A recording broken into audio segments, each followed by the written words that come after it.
दामाद की सास पार्ट 2।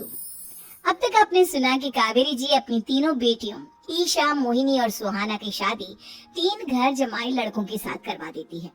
उन्हें लगता है कि ये लड़के शायद घर का कामकाज संभाल लेंगे, लेकिन उनके तीनों घर जमाई बहुत आलसी थे। वो नौकरी भी नहीं करते थे और बाहर का काम भी नहीं। कावेरी जी ने अपनी बेटियों से कहा कि वो प्रेगनेंसी का बहाना बनाकर अपने पतियों को सबक सिखाए। अब सुनिए आगे। मम्मी, आपने जैसा कहा था हमने वैसा ही किया, लेकिन देखिए ना, विवेक का हाल तो वैसा का वैसा ही है। घर में ना सुबह का नाश्ता बनता है और ना खाना। नौकरी पर जाने की बात करूं तो खाने को दौड़ता है मुझे।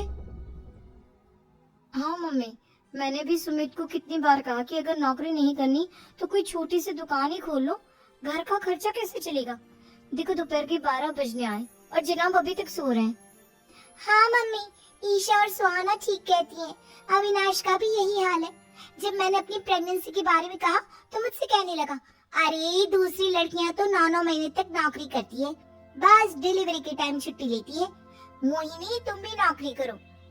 अब मुझे कहाँ नौकरी मिलेगी? मम्मी बताओ, अब मैं क्या करूँ? हे भगवान, क्या सोचकर घर जमाई दामाद लाई थी मैं कि मेरी बेटियां मेरे पास रहेंगी और खुश रहेंगी, लेकिन इन आलसी दामादों ने तो हमारी जिंदगी को भी प्रॉब्लम में डाल दिया है। मैं तो कहती हूँ मम्मी, हम लोग वापस अपनी जॉब पर जाना शुरू कर देते हैं। बता देते हैं इन लोगों को कि हमने प्रेगनेंसी का बहाना किया है। नहीं नहीं बेटा, ऐसी गलती भी मत करना। अगर तुमने ऐसा किया तो इन तीनों की आदत और खराब हो जाएगी। अरे आज नहीं तो कल कभी तो तुम प्रेग्नेंट होगी, तब वापस यही प्रॉब्लम आएगी। तब क्या करोगी तुम तीनों? हाँ मम्मी, आपकी बात तो बिल्कुल सही है। इन लोगों को तो सुधारना ही पड़ेगा। लेकिन कैसे? अपने बच्चों के आने की खबर सुनकर भी इन लोगों पर कोई असर नहीं हो रहा। पैसे कमाने के लिए घर से बाहर निकलना ही नहीं चाहते ये तीनों। अब मेरे दिमाग में एक प्लान आया है। तुम तीनों चिंता मत करो, उन तीनों को बुलाओ, फिर मैं बात करती हूँ। थोड़ी देर बाद कावेरी जी अपने तीनों दामादों को सामने बुलाकर अपनी बात कहना शुरू करती हैं। अविनाश, सुमित और विवेक, देखो बेटा, मैं ना तुम तीनों से बड़ा प्यार करती हूँ, इसीलिए तो तुम्हें घर जमाई बनाकर रखा है मैंने। अरे मम्मी जी, सीधे सीधे कहिए ना, क्या बात है? प्यार तो हम भी आपको बहुत करते हैं। अरे मम्मी जी, आपकी इज्जत भी बहुत करते हैं। अरे भैया, आपकी जैसी सास और कमाने वाली बीवी सबको मिलती है क्या? हाँ मम्मी, विवेक और सुमित ठीक कह रहे। आपकी बेटी से शादी करके मेरी तो जिंदगी ही अच्छी हो गई है। जानती हूँ मैं, और ये भी जानती हूँ कि तुम तीनों अपने अपने बीवियों से बहुत प्यार करते हो। बेटा, बात ऐसी है कि हमारे कुल गुरु ने कहा है कि प्रेग्नेंट होने के बाद मेरी तीनों बेटियां शुरू के 4 महीने हमारे गांव में जाकर रहेगी, जहां मेरे चाचा जी रहते हैं। अरे लेकिन क्यों मम्मी, गांव में जाकर रहने की क्या जरूरत है इन तीनों को? वो क्या है ना बेटा, हमारे परिवार को एक श्राप है। अगर मेरी बेटियों ने यहाँ पर बच्चा पैदा करने की कोशिश की तो उनके बच्चों को कुछ भी हो सकता है। इसलिए अब से लेकर 4 महीने पूरे होने तक इन्हें गांव वाले घर में रहना पड़ेगा। हाँ तो इसमें प्रॉब्लम क्या है मम्मी जी? हम भी वहाँ जाकर रहेंगे, पिकनिक बनाएंगे। अरे भाई बीवी जहाँ, हम भी वहाँ। हाँ यार, आइडिया तो बहुत अच्छा है। शहर की जिंदगी में रह रहकर परेशान हो चुके हैं, अब कुछ दिन गांव में बिताएंगे।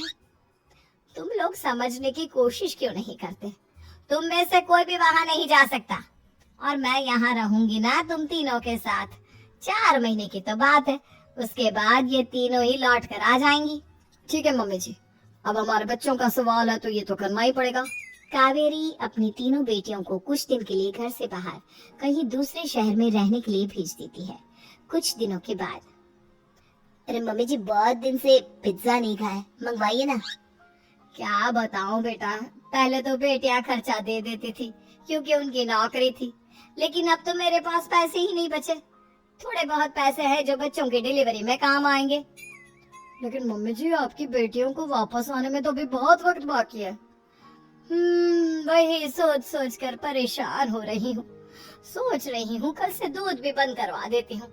अब दूध वाले को देने के लिए पैसे भी तो नहीं है ना। अरे नहीं नहीं मम्मी जी, अगर दूध भी बंद करवा दोगी तो मुझे चाय कहाँ से मिलेगी?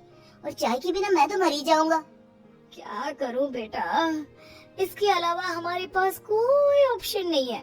मेरे पास पैसे ही नहीं बचे। इस तरह कावेरी जी धीरे धीरे अपने तीनों दामादों को पैसे देना बंद कर देती हैं और घर में खाने पीने की चीजें लाना भी बंद कर देती है। अब वो तीनों बुरी तरह से परेशान होने लगे थे और इसलिए एक दिन तीनों प्लान करके घर से बाहर निकलते हैं और बाजार में जाने के बाद यार अच्छा खाना खाए हुए कितने दिन हो गए, पता नहीं कब अच्छा खाना मिलेगा।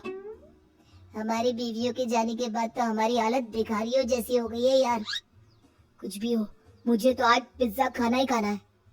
जेब में 1 रुपया नहीं है और पिज्जा खाएगा, कहाँ से आएंगे पैसे? अरे देख वहाँ सामने बोर्ड पर क्या लिखा हुआ है, कंप्यूटर पर काम करने के लिए एक आदमी की आवश्यकता है। भाई मैं तो जा रहा हूँ, काम करूँगा और शाम तक पैसे लाकर आराम से पिज्जा खाऊंगा। जा जा, तुझे कोई काम नहीं देने वाला, हम तो घर जा रहे हैं। चल भाई सुमित। सुमित और अविनाश वहाँ से चले जाते हैं और विवेक उस कंप्यूटर शॉप पर सारा दिन काम करके 5,000 रुपए कमा कर घर लौट कर आता है और अपने खाने के लिए अच्छी अच्छी चीजें भी लेकर आता है।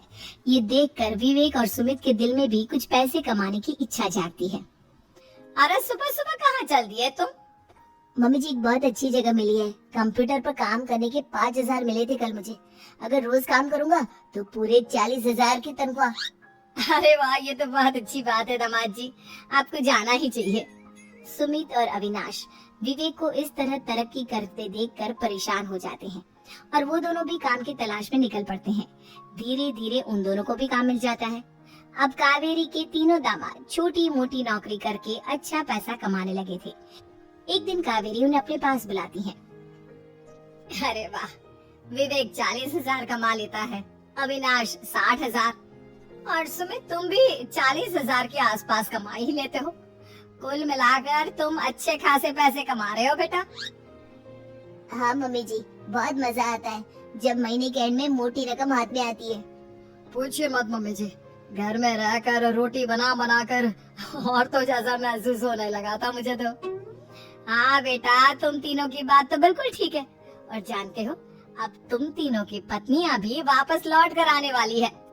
लेकिन मम्मी जी अभी तो उन्हें गए सिर्फ 2 महीने हुए हैं, आपने तो कहा था वो 4 महीने के बाद लौट कर आएंगी। ऐसा कुछ नहीं है बेटा, मैं सिर्फ तुम तीनों को सबक सिखाना चाहती थी कि आदमी घर में बैठकर बीवी की कमाई खाता हुआ अच्छा नहीं लगता। इस दुनिया में हर इंसान को मेहनत करनी चाहिए, काम करना चाहिए, चाहे वो औरत हो या आदमी, ताकि अपने परिवार को संभाल सके। कावेरी की बात सुनकर उन तीनों को अपनी गलती का एहसास होता है और कावेरी उन्हें सच बता देती है कि ईशा, सुहाना और मोहिनी शहर में ही कहीं दूसरी जगह रह रहे थे। शाम के वक्त उन तीनों की पत्नियां लौट कर आ जाती है और कावेरी जी का परिवार एक खुशहाल परिवार की तरह रहने लगता है।